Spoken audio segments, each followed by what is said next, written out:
How many good cops you ever see stop a bad cop from being a bad cop? They closed that window. They created the scenario where they only had a few seconds to react. Yeah, we have a problem that needs to be addressed. Welcome to Police Brutality Matters. I'm your host, Joe Ested, and to the right of me is my co-host, Chris Goulart. Today we're going to talk about the TAMIR RICE case.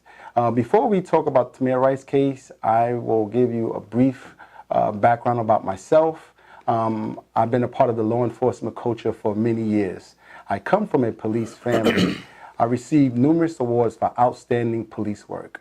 I held a security clearance for the federal government. I served in Afghanistan as a police advisor and also a police instructor. I know police procedures. Ladies and gentlemen, I'm going to let Chris give you a little background about himself before we get into the details of the TAMIR RICE case. Go ahead, Chris. Tell the audience about yourself. My name's Chris Goulart. I've been in law enforcement for over 14 years, from a detention officer, patrol, to detective and captain over the Criminal Investigations Division. I also served in Afghanistan with Joe Ested as a police mentor and advisor and trainer. Okay, very good. Now we're going to show you the video clip of the TAMIR RICE incident that we were discussing.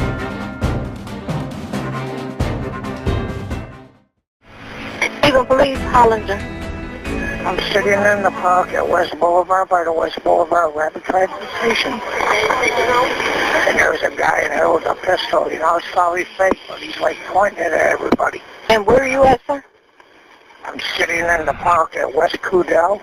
The guy keeps pulling it in out. It's probably fake, but you know what? What does he look like? He has a camouflage hat on. Is he black or white? He has a gray coat with black sleeves and gray pants on. I'm sorry. Is he black or white? He's black. Ladies and gentlemen, we just finished viewing the clip, and now we're going to give our analysis on the clip. So I'm going to let my co-host, Chris Goulart, explain what he thought was good or what he thought was bad. Go ahead, Chris. What do you think about it? Well, obviously you can see from the initial response, it was a poor response when they pulled up directly into the line of fire, whether it be a actual firearm or a fake firearm. So their actual approach initially was poor training. It was a poor performance. They should have either drove past the suspect or stopped prior to getting to the playground, and then approached at a distance and evaluated it.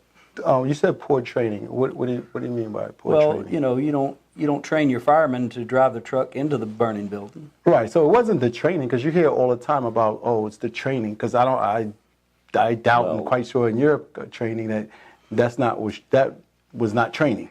We know that as far as approaching an armed subject, and I approached thousands of them, nowhere in any training that I received, I'm quite sure you probably received the same training, where it tells you to drive up at a high rate of speed. No, you would not. And right, okay, so they didn't follow their training. It was probably poor judgment on their end. Exactly. And you know, they could have been super anxious based on the nature of the call. Yeah. There's several factors that could have come into play, but create distance to assess the situation. Right. They're already they're in that fatal area of, if it had been a real firearm, that they had to make that same decision that they made. Do you think if they had say we had a real bad guy with a real gun, what do you think would have happened? I think we would have had probably 2 dead officers. That's quite possible. Yeah. And that's quite possible. Yeah. Because action is faster than reaction. Yeah. And you know how it is when you get the call of an armed subject, the adrenaline starts flowing. Oh, yeah. It's a form of excitement that happens, because, you know, you want to get there, you want to take the bad guy off the street, you want to recover the gun, and you got to understand of how to process that information. If you notice, when the 911 call came out, and when they arrived on the scene and called for help, it was 22 seconds. 22 seconds. What kind of evaluation process did you take when you got that call to arrive 22 seconds later calling for an ambulance? There's no way possible that they followed their training. Because you know how it is. You know, you hear time and time again where officers and law enforcement analysts, or officer only has a split second to make a decision. Me being a police officer, I totally understand that scenario. They closed that window. They created the scenario where they only had a few seconds to react. Right. That split second decision, it's true to some extent. Right. But they created where they only had a split second to decide because of the nature of where they or how they pulled in on it. Right. If they would have followed their training, we probably wouldn't even know who TAMIR RICE is, because they would have parked probably midway down the block. They would have approached tactically and methodically. They would have been understanding between cover and concealment. They would have been able to, you know how it is in police work. You're trying to have the element of surprise on your side. You're trying to see them before they see us. So if they would have actually followed their training, they would have seen that you had a 12-year-old little boy playing with a gun, a toy gun, than armed, what he said, 20-something-year-old grown man when he called for the assistance. I don't know that it definitely would have changed the dynamics of the situation, but to say it wouldn't have ended the way it ended, right? We can't say that because we don't know the mindset of TAMIR and why he was flashing a gun. Number one, if he was, you don't know why certain things would have happened. I had to engage a kid, a teenager, breaking and entering. I had had an inmate with me in an unmarked car, and we were going through a neighborhood, and he was showing me the houses that he broke into. Right. And as we're going through the neighborhood, I see a gentleman dart behind a tree.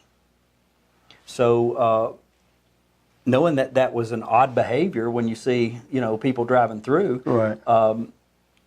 I just kind of watched, and as I turned, I still didn't pull directly up to him. Mm-hmm. I went past him and then turned on a side road so that I could still observe, and I could see the gentleman peeking around the tree to watch me. Mm-hmm. And as I did, I exited my vehicle, told the inmate, he was secured, in my vehicle, to stay put, and from the protection of my vehicle or cover of my vehicle, I ordered the gentleman at that point, not at gunpoint.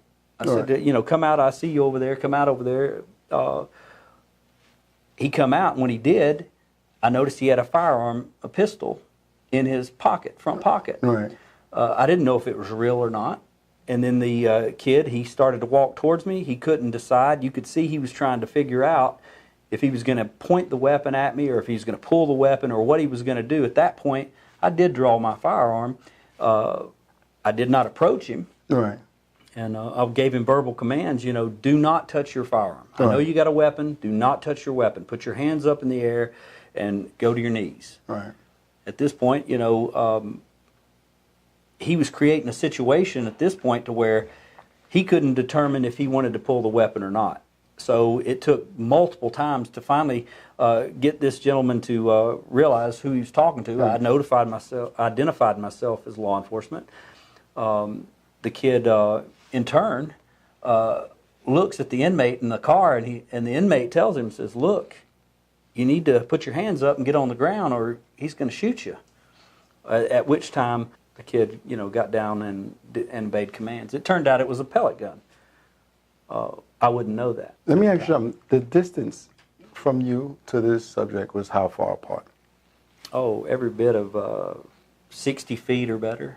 Okay, so you had a pretty good distance. You wasn't right up on the subject. No, I wouldn't. You want to create distance. Right.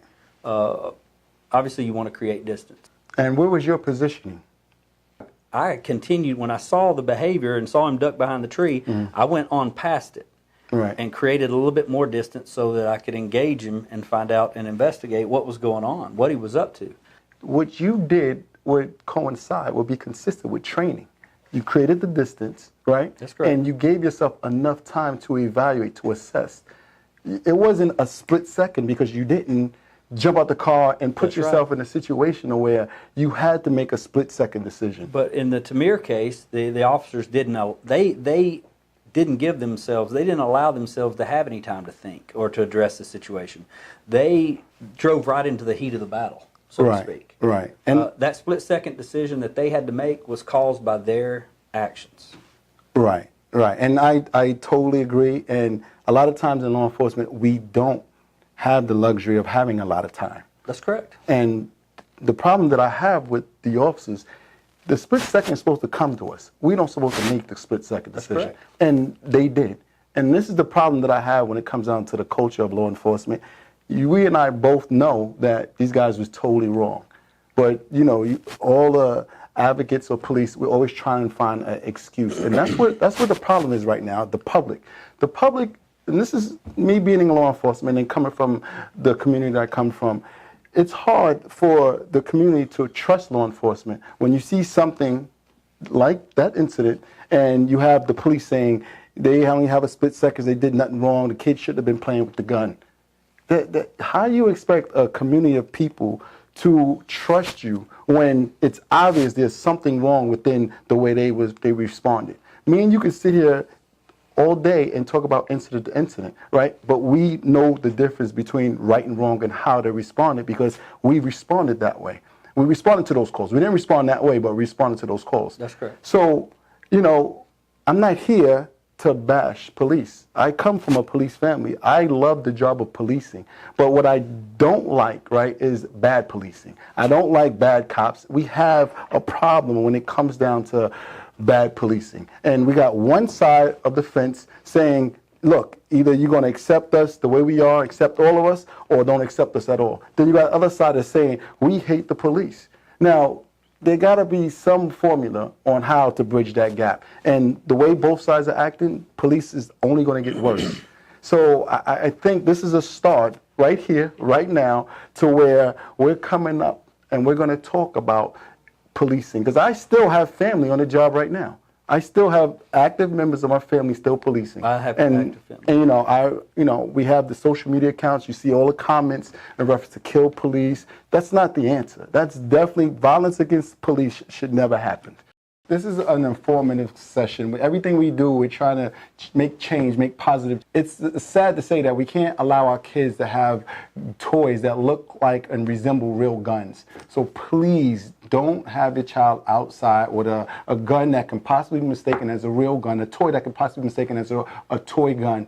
We don't need no more accidents of a child getting gunned down by the police. So that's our PSA for today. And Chris, you have anything to tell people? Yeah, I want to know why I don't have one of those shirts. Oh, I didn't know you wanted a shirt. I would get. You know what the shirt means? You know what the shirt is for? Tell me about the shirt, Joe. Okay, this shirt, right, is the badge. You know, I love law enforcement, and the crack in the badge, right, is it's broken.